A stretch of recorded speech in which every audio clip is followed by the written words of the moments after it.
I decided that I wanted to make 12 movies in a year, 12 feature films in a year. Somehow that didn't seem like it was quite enough. I thought 12 movies, yeah, well, I can do a horror film, you know, a romantic film. And then I thought, no, they all need to be Westerns.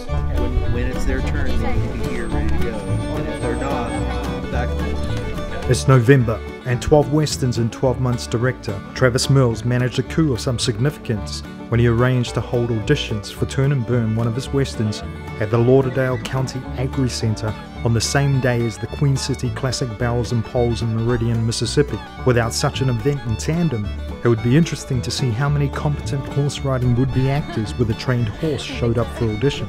It's just another example of Mills and his team's agility when it comes to making things happen.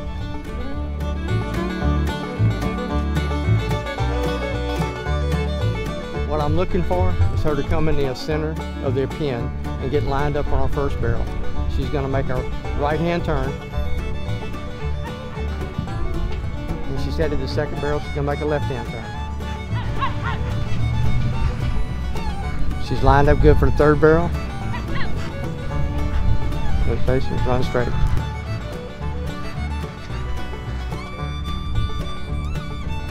Turn and Burn, the 9th Western, is a modern-day Western about barrel racing, which is very much a family sport. I started riding this summer.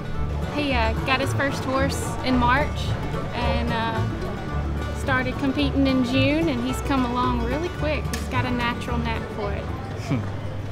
Okay, what is it about this time? What's what about?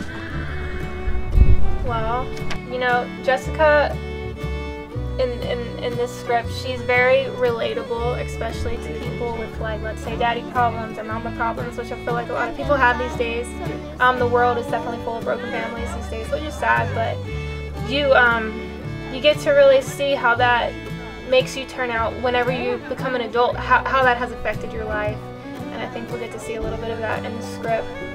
But just in the audition piece, you know, the way she talks to her mother abandoned her, you know, when she was young. And you know, I think a lot of people are going to relate to that. What do you want, Gail? I know I can find you here. I just want to see how you're doing. You didn't give a damn as long as Papa took care of me. And when he died, you figured a teenage girl could just fend for herself. So why all of a sudden you're concerned? There was a time I wanted to see you. I needed to see you, but I never did. I would have, but I had to work today. You know, work. What I've been doing since I've been 15. I was at this event like a year and a half ago at a barrel racing event, and I saw that there's all these stories out here. There's little girls that grow up to be adult women in barrel racing, and the expenses that they have to spend to do the sport, and all the emotional things that they go through. These horses are not animals to them. They're family members, and because my family is deeply into barrel racing, I had that perspective of the sport and was able to write a story about this little girl who comes from not the best family circumstances, but her grandfather wanted to give her some kind of structure. And at 9 years old, he introduces her to barrel racing. And from that, we follow her until she's 30 years old, and she's having to make some hard life decisions over the expense of the sport, some of the emotional issues she has to go through, and just some of the life events that we all experience in some way or another. Having the kind of sass with your mom, it's obviously that it's obvious to me that she would like there to be a relationship, but Jessica has a lot to get over in order to make a relationship back with her mom. And I usually explain to them, you know, hey, I'm reading for the grandfather, hey, I'm reading for Gail, right? Mills hands over the reading to Ashleigh in the background. Associate producer Damon Burks, who's appeared in Mills' previous works, attributes his involvement with Mills for more than just quenching his thespian thirst. 2016, I was diagnosed with bladder cancer. But luckily, the disease was caught early, and I was able to go through 2 surgeries with my doctor, and they were able to remove the cancer before it had spread to any of my other organs in the body. So I was very lucky with that. That was really kind of like up until that point, I let my disabilities really control my life. But after that, I really realized that I must have a purpose in life. It was almost a spiritual awakening for me. And after that, I really got motivated to get out and find a purpose in life. And that purpose turned out to be being involved in film and acting. And that's what got me to where I'm at today. And I feel that every day is precious, and live each day with a positive attitude, and being involved in the film community is just the right place for me to be to keep that mindset. It's December 8th, the second day of horse riding boot camp in Gloucester, Mississippi. Director Mills rehearses his cameo. Bandit, his dog, is not amused. Got killed on the trail! Another major coup for Mills was when he secured Grammy-nominated Mississippi Hill Country blues man Cedric Burnside to play Texas Red in the second western of the same name. Here, he and co-star Herman Johnson rehearse as they learn to ride under the guidance of Lee Cannon. What do you say we ride up the rocks? Right this minute? There's some fine women up there. I got enough women right here. Oh, you ain't gonna let me ride alone now, is you? Come on. Come on, come on. Come on, Red. Whoa. Whoa. I'm loving these horses, man. I mean, until yesterday, I didn't think I would ever get on a horse. And that's known to be up to one this close and rubbing and you know, talking to it. It's a very powerful movie. It's got a lot of history, brutal history, but things that really happened. It means a lot to me that Texas Red was from Mississippi. You know, Oklahoma Kid was from Mississippi.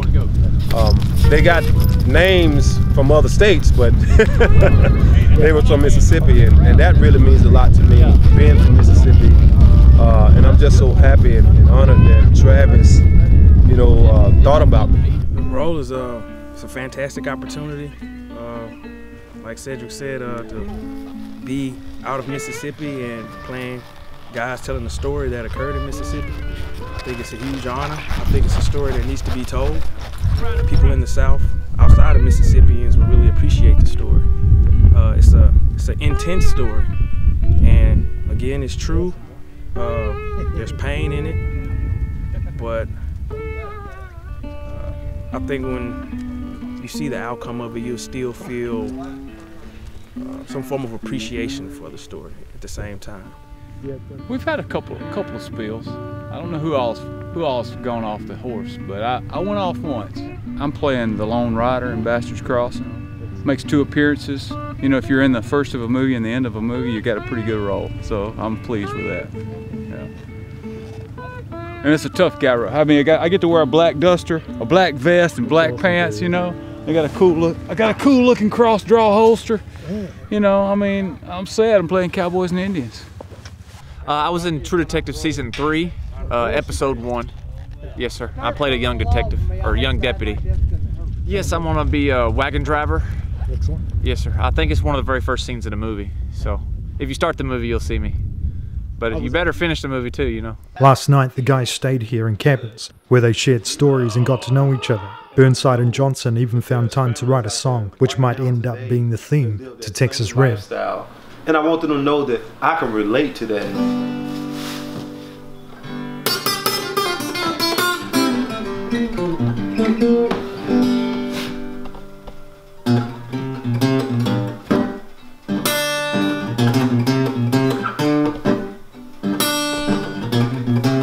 You know, we'll have to be a little bit fluid with the way things go. We'll still be doing prep for the movie we're working on while we're doing it, and that's why you have a good team of people like Lee Cannon who will be there, who will be able to make, you know, let's say we don't have the location, let's say we don't have the main character's bedroom finished, but hey, we're not shooting there until the second week of production. Well, we can put that off, and while I'm filming in the trading post, Lee is over there building the bedroom. So things are still going to be happening like that, and I'll still be gathering extras every day. The most ready movies are the first 4. Those have been the ones that I've been working on hardcore: Bastards, Texas Red, Deputy's Wife, and Guide to Gunfighters. Right? I feel most solid about those. After that, it starts to get a little hairy, just to be honest with you. But it doesn't take much to not feel that way. Like this few days in Meridian has made a huge difference. I feel like just seeing a few locations, working on the script with Joe, doing these casting calls, I feel very prepared already for Turn and Burn, or much more prepared than I was a week ago. You know, we've already got an option for 80% of our locations, and that's a great place to start with a movie that won't be shot until next September.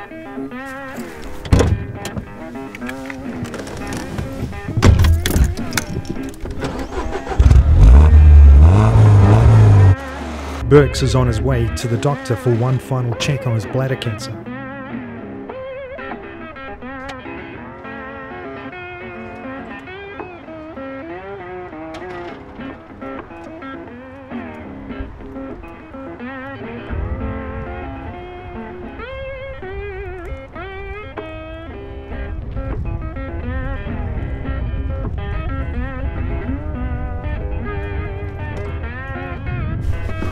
How was it?